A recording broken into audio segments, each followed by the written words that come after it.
Okay, so I made some updates to the Herald onboarding process yesterday and wanted to share. Basically, I was seeing in my data that there was a big drop off when people got to the step to set up their habits. So, about 75% of users who signed up went on to successfully create at least one habit.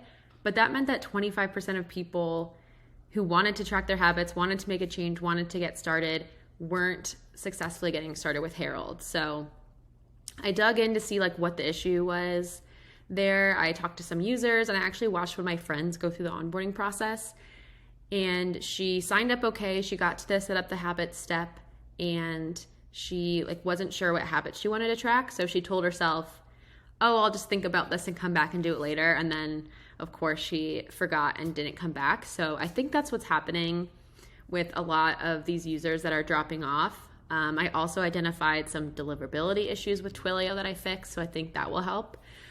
But let's see this new flow. So as normal, you hit start tracking for $0.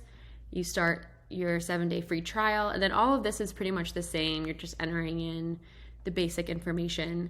So we'll skip to the good part where you set up your habits. So now it says you can choose from a pre-selected list or create your own. So before it just went right into creating each custom habit, writing your question, selecting your emoji, selecting the days of the week, all of that time. It was a lot of steps.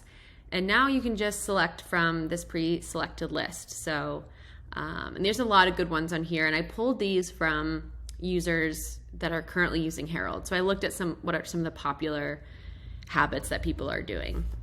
So now you can just select up to 4 that you want to work on, and then you're all set. And Harold's going to start texting you with those check-ins and everything. So really cut down on the setup time. It makes that process so much easier if you don't know exactly what habits to work on. Like, these are some proven habits that people use and track and have really improved their lives. So I'm excited to see how this affects that conversion number, or that percentage of people that are successfully activating and getting started. So I'll circle back when I have enough data to draw a conclusion. But for now, just wanted to share that new flow. So if you've had trouble thinking of habits before and maybe you fell off, maybe give it another try, and let me know what you think.